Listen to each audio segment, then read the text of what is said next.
are Swift Chasca's biggest pros and cons. That's what I'm here to tell you today. My name is Juice, and let's get into it. First things first, Chasca has an incredibly unique kit. I know what you might be thinking. Juice, that's every Nautlon unit. That's stating the obvious. While it might be true that this seems to be the general theme for all Nautlon units, Chasca, much like Xingqiu, is paving new ground when it comes to the element that she is a part of. It's not just a case of her having a funky looking playstyle. She's an Anemo DPS that breaks multiple Anemo DPSing conventions, and if Navia taught us anything, a DPS that breaks the rules of their element tends to be a pretty strong one. She's an infusion based Anemo DPS. Yep, her entire gimmick is that she doesn't even primarily do Anemo damage. She'll take the elements of all of your teammates, as long as they're not Geo, Anemo, or Dendro units, and shoot out bullets which are elementally infused with the roster of elements that you have present in your party. So, for example, if you have a team of Chasca, Bennett, Farina, and Auroron, your gun-riding lady would shoot out Pyro, Hydro, and Electro bullets. Replace Auroron with a random Cryo, then her bullets would be Pyro, Hydro, and Cryo infused as an example. This is an incredibly fun gimmick. We've had plenty of characters who deal in infusions before, but this is the first time we've ever had a character who can wield multiple elements at once. No, the Traveler doesn't count, they have to pick one at a time. This is probably the closest we're ever gonna get to someone who dual or tri-wields vision elements for a very long time. All other Anemo hypercarries have been very straightforward. They deal green numbers, and green numbers only. You're never gonna catch Xiao or Scaramouche dealing infused damage types. And while Scara does have different effects based on which elements you're playing him with, you aren't really gonna build his teams around said effect, whereas with Chasca, you absolutely want to build around her elemental mechanics. Some Anemo units, such as Sucrose or Kazuha, do indeed have access to elemental infusions. We'll set aside the inconsistencies of Sucrose's for the sake of the example, yet it's only one at a time, or two at most with specific techniques such as Double Swirl. There's also Anemo drivers such as Sucrose, Hazo, and perhaps C6 Lynette, but they all still ultimately dish out Anemo damage. Chasca is going to be the only Anemo DPS that can literally just do elemental reactions without it being overly gimmicky. Her vision is Anemo, but her playstyle is more likely to reflect a Soup Team DPS. I think that Hoyo has done a great job at giving all the Anemo characters their own identity in terms of playstyle and feel. I love Xiao and Wanderer's playstyle to bits, with it definitely being one of the most satisfying elements to play. Yet since we've had such a long time to flesh out the roster of Genshin's Anemo units, infusion DPSs and infusion units in general seems like a highly logical next step to take when thinking of ways to expand the types of kits that the element offers. Another wondrous pro when it comes to this lovely huntress is that she's going to be a queen when it comes to dealing single target damage. If you're in need of a good single target damage dealer, then Chasca is going to be great for the job. The Abyss is all about boss killing these days, so there's a very realistic scenario in which you'd want a character like her that does a lot of damage. She's very focused in on this role though, so if you already have lots of single target dedicated characters and you'd rather get characters that specialize in AoE, keep that in mind. Even so, this is going to make her really good in the Abyss. She'll also be nice for Imaginarium Theater boss stages, so you're able to save your more AoE-centric Anemos for stages of heavy mobbing. Naturally, because Chasca doesn't play like a traditional Anemo DPS, she's gonna end up having teams which feel much more different in comparison to the types of Anemo carry teams that we currently have. For starters, you're not gonna be needing Faruzan with her. After all, most of Chasca's damage isn't going to be Anemo, so all of Faruzan's buffs towards light green numbers aren't gonna matter much. This is a double-edged sword, but I'll get onto that soon. She'll be able to use the other new character who's coming out this patch, Auroron, to fantastic effect too, which means you'll be able to test her out with the recent electro-charged buffs that are going to be implemented into the game in 5.2. And while she does use a super basic Bennett Farina core as a generic makeup for most of her teams, I believe that as we progress into the future, we will gain more teammates for her. As an example, she'll probably be gaining a massive upgrade in 5.3, as I'm assuming that's when Mavu Ika will come out. Chasca seems to be shaping up to be a character that I'd pull for if you're tired of how current Anemo kits feel. There's so much uniqueness at play here, which I absolutely love to see. Another neat pro in regards to our Huntress is that she deals in aerial attacks and rides a freaking gun. She's most likely going to end up having some of the best fast travel in the entire game. I would not be surprised to see her, even when you're outside of Nautlon, become the fastest form of airborne travel. She may surpass Scaramouche in this regard. Within Nautlon's borders, however, she will absolutely absolutely be one of the best forms of travel. This will also have some practical applications in battle. It'll make it easier for her to dodge enemy attacks because she'll be airborne. Hooray for the skill issued, very handy indeed. The only small nitpick I have is that if you're in the overworld and you're playing her in a team with Xingqiu and Xianyun because of their amazing travel abilities, you won't be activating Chasca's Elemental Shots. Her kit doesn't synergize with the other travel-friendly units. Overworld enemies are super easy to deal with anyway, so that shouldn't be too big of a deal, but if you don't like that she can't use her main gimmick in a full exploration team, which tends to consist of Anemo and Geo units, then perhaps that'll be a consideration you have to make before pulling for her. Unfortunately, despite all of the wonderful qualities that Chasca will bring us, she naturally comes with her own set of cons. Remember earlier when I said that not using Faruzan had its own set of issues?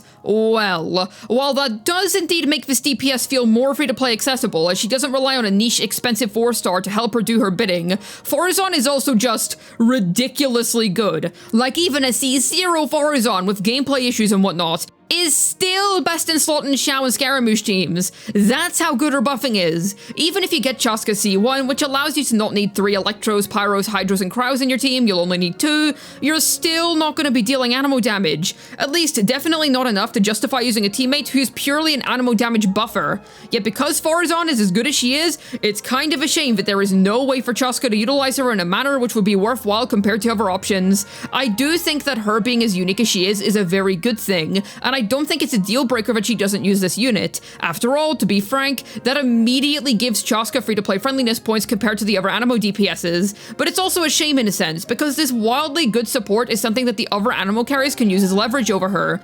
We'll have to wait and see if future Chasca teammates can compensate for there being no Faruzan synergy.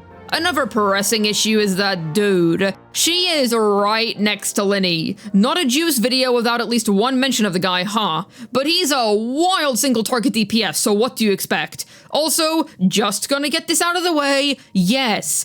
Obviously, Nuvolette is better than both of them. The Hydro Dragon's the best DPS in the entire game. The reason as to why I'm drawing attention to Lyney in specific is because they're fighting to complete the same job. Both are single target DPSs. However, Lyney is better. His damage doesn't lessen when fighting more than one target because it isn't split between targets. His vaping is also far more consistent because Chasca's elemental shot order is RNG, which we'll touch on further in a moment. He also has more non-vape options if you're not able to play vape Lyney well, and using Zhongli for survivability doesn't break his playstyle entirely, whereas a C0 Chasca loses an entire infused bullet. Lyney's not a very popular character, so I don't think he's going to be a deal breaker for most people, but if I talk from a meta, value-based perspective, there is literally no reason to choose Chasca over Lyney, aside from perhaps skill issue. Also, before we talk about weapons, Chasca is literally more signature weapon hungry than Lyney is. And while the Magician may be harder to play, he sure is a whole lot more consistent.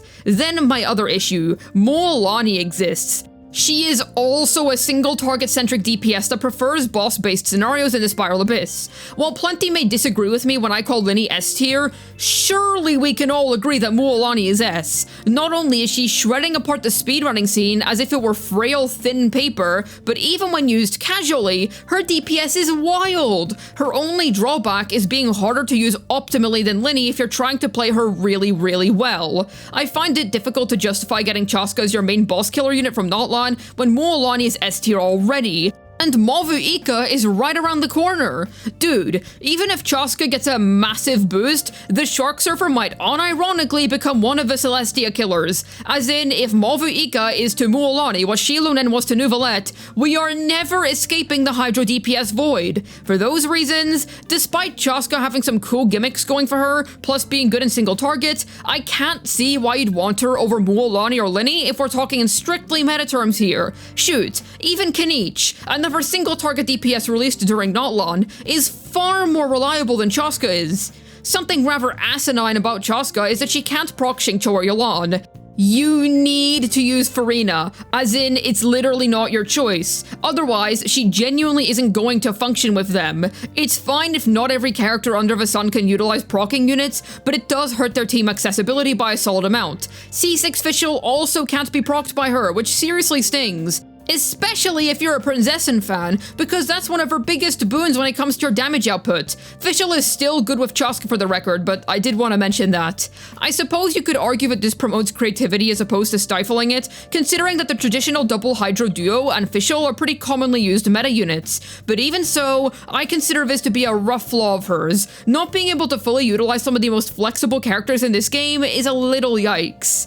Time to explain her RNG Elemental Shots. Essentially, even if you set up an overvape team bullet combo of Pyro, Hydro, Electro, you're not going to be able to choose the order in which these bullets are shot. It doesn't matter if you organize your team differently, the elements that Chasca shoots are still going to be randomized. This means that you might apply Electro onto Pyro instead of Hydro, screwing up your vapes, or perhaps even applying Pyro onto Electro, causing overload which leaves nothing for your next Hydro bullet to react to. It also seriously doesn't help that she'll be forced into using a teammate who's infamous for having inconsistent elemental application, our beloved Lady Farina. As much as we adore our dear Hydro Archon, she's got some really awkward application of Hydro. Sometimes she'll perfectly apply a ton, other times she'll apply a very small weak amount. It totally depends on whatever her three little guys feel like doing, unfortunately. So she's already kinda awkward to use for application in that sense. Pair that next to Chasca's jank bullet patterns, and you've got yourself a recipe for consistency disaster. No matter how you apply your rotation, this is gonna be an issue. It is for these reasons that literally any of her vape DPS is more consistent, such as Lyney, Arlecchino, or Hu Tao. Definitely be aware of this when deciding to pull for her. I have genuinely no clue as to why Hoiverse decided to make her bullet order random and not base it on team order. That would have made things so much simpler for us. On a side note, you can't cheat the system, bringing Xiangling, Bennett, and Farina so you always vape. She will only ever count one element per character, so 2 pyros in one team equals 1 pyro bullet. You can't fully utilize her elemental bullet mechanics that way, unless you get C1, in which then you can. However, at C0, that is the case unfortunately.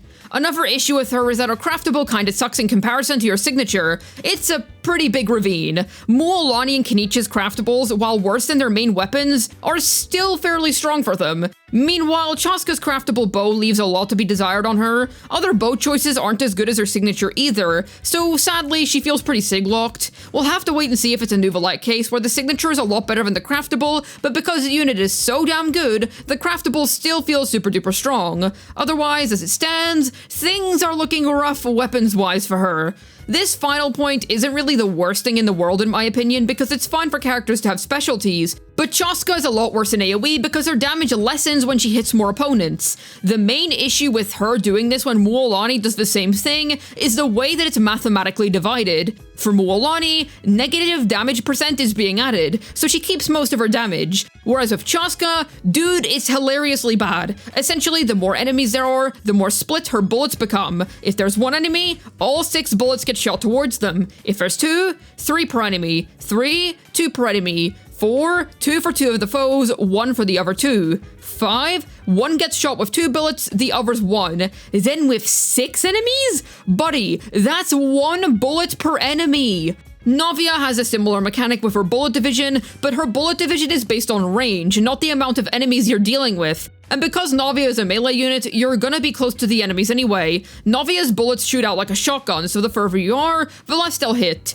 Chasca has no such mechanics. Her damage just gets ridiculously divided. She's primarily a single target unit anyway, so this isn't a huge deal breaker, but it's something to keep in mind. Chasca is a rather gimmicky DPS in my opinion. She's not a horrible unit by any means. I do like that they're experimenting with how her kit works, and she's definitely following the trend of not-line units having super unique kits. However, I wouldn't recommend her to newer players or anybody with a smaller roster. Chasca's more of a fun unit to pull if you're tired of what your current roster is providing you. Otherwise, she's a new character right before Mavu Ika, and we're getting reruns for 2 of some of the best DPS characters in the game. I think it'd be logical to skip or wait for her rerun this time around. But what do you think about her power level? Let me know down below in the comments. I'd love to hear your thoughts. Hopefully this video was able to tell you Chasca's biggest pros and cons.